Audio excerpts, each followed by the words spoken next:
Hello everyone. This is another educational video with me.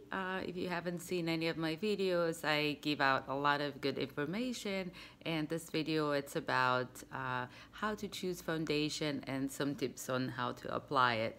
So things to consider, it's because foundation mainly covers the skin. So do you really need to cover a lot? Do you need to cover a little bit? And also, do you need just a beautifying makeup or special event makeup or camouflage makeup? So all those things really matter. Well, your eyes tend to stand out more when your face it's nice and smooth, but also you have to start with skincare. You have to learn about your skin. You have to know what works for your skin. Skincare works well with makeup.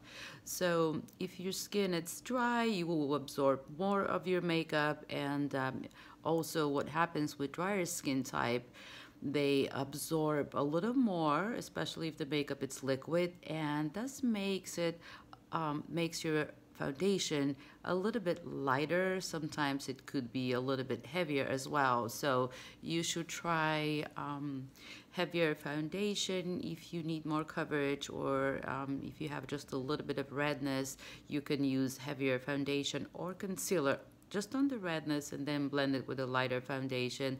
And if your foundation it tends to be heavy and you struggle with it, don't waste it. You can just mix it a little bit with moisturizer prior application and make a lighter formula out of it. This way you can also lighten up the color. And also you can buy a second foundation and mix them together to create the desired texture. Well, I don't have anything on my skin, so I wanted to show you a few things about how to apply your foundation. You don't have to do contouring, but I have a contour powder here that's going to help me. It has a lighter colors, it has a highlighter, and this orange color, it's great to neutralize blue undertones. It's perfect for darker skin type. So I can dab a tiny little bit of that just to make that transparency a little bit softer. And then we're gonna do concealer. It's nice to do a little concealer before foundation. You can do it after as well, but just on the areas that you need more coverage, like I do. I have a lot of redness, so I'm gonna use like a yellower foundation just on the redness. You also don't want your nose to be lighter than the rest of the face. It will appear a little larger, so you can dab a little darker color on that. And this is what I'm gonna do. My skin is well hydrated, and sometimes you might need to put more moisturizer and then just kind of take off the shine with powder.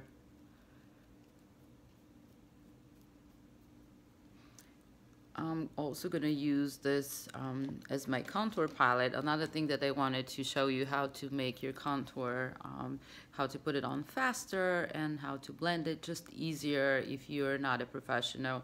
Well, I'm going to use like a bigger foundation brush. It could be something like that. It could be something fluffier like that as well. This one, it's a little firmer. So the shorter the bristle, the firmer the brush.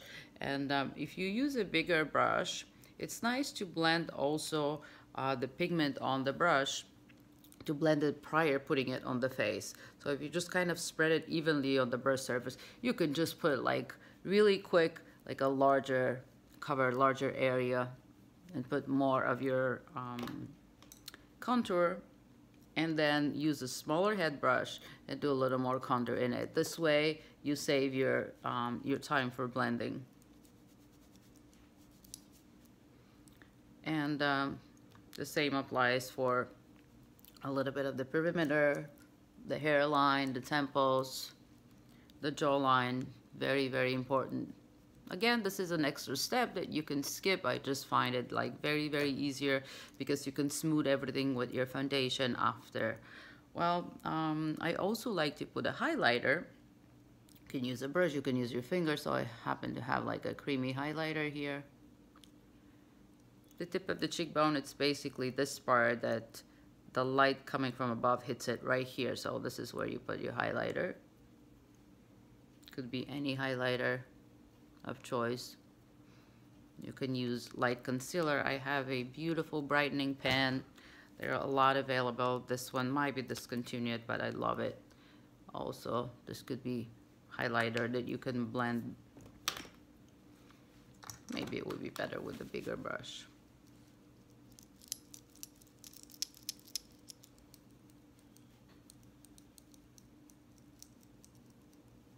This way your contour tends to be stronger. When you put light and then dark, you just get a little more prominent contour. And if your face happens to be thinner here, you probably don't need contour, but maybe just a little bit of highlighter, and you can put it, you know, on tip of the nose to thin your nose a little bit. You can put it a little bit in the middle, like it looks good on me. So I don't have that little 11 line showing. And so now we can do liquid concealer, we can, we can do liquid foundation, or we can do powder foundation. And if I am to do concealer, I'm gonna use a palette that also has multiple colors. This is by MAC. You can use a brush, concealer brushes, they kind of tend to apply a little more pigment than you would use your fingertip, but also that's what makes your concealer a little bit longer lasting. And I always like to do a little more on the inner corner right here. It's always dark in there. This is the darkest point of your face, like right in there, so you always want to start in here. And this is also the skin part that doesn't move. So not only it needs to be lightened up a little more, but you can put a little more concealer there. It's not gonna crease, and just put a little less in here. Kind of fade it into that contour color, so it kind of forms like a nice triangle.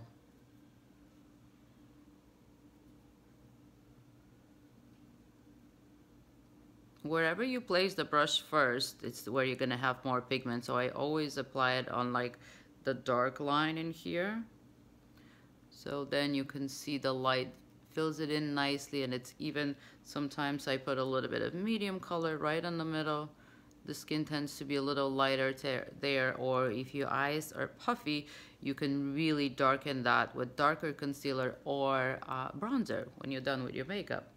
So again, if we do a little bit of darker here, or the way I did with the orange pigment that kind of neutralized the blue undertones, it really covered really, really well. And again, I've mentioned before, but solid formulas tend to last a little longer. So if you need a longer lasting concealer, use the solid formula.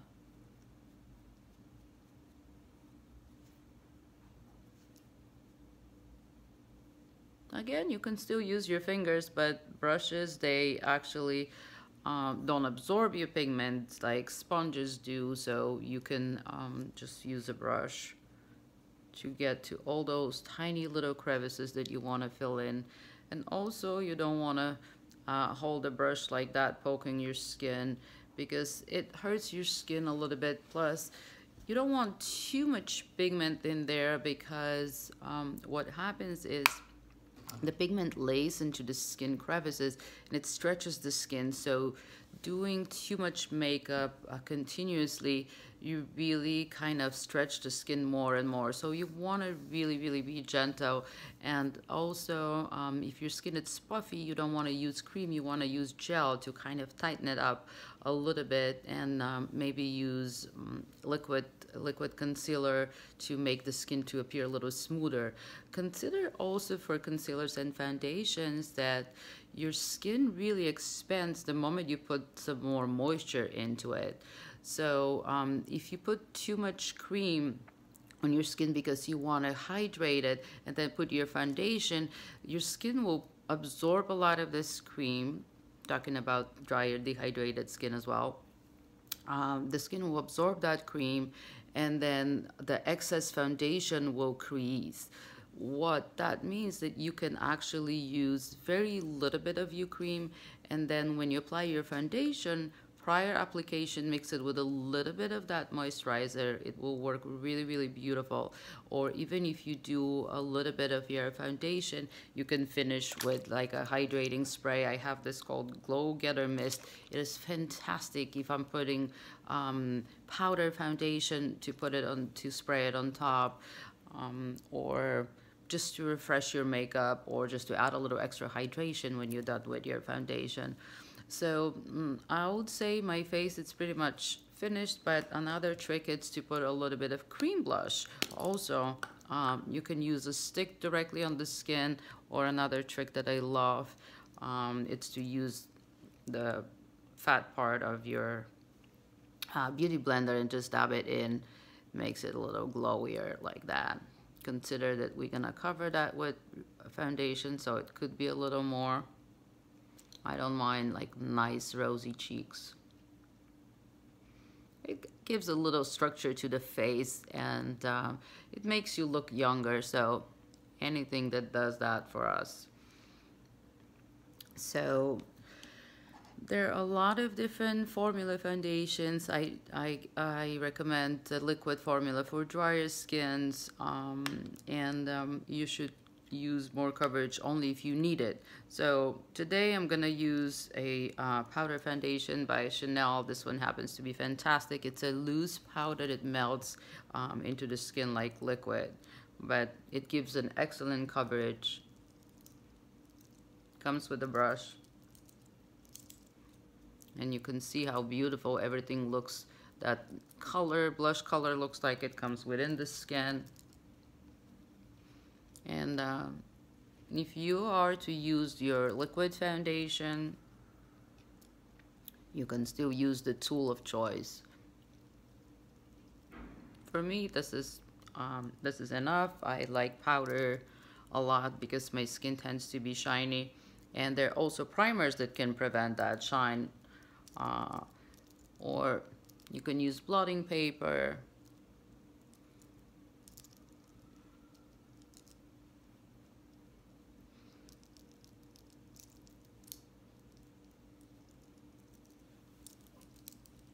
All right, so we can again spray with a little bit of setting spray, or this one happens to be hydrating.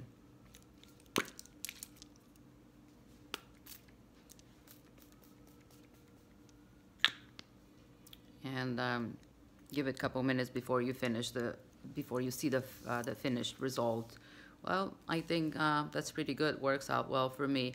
Again, when you choose a foundation, consider the fact that your skin, it's either dry or oily, which oxidizes the foundation differently, and you should always be able to test your foundation. And when in doubt, just always go a bit warmer, but don't go lighter, because that's what makes your face more pasty looking and more made up. You want your foundation to blend seamlessly, so the consistency of the foundation really, really matters.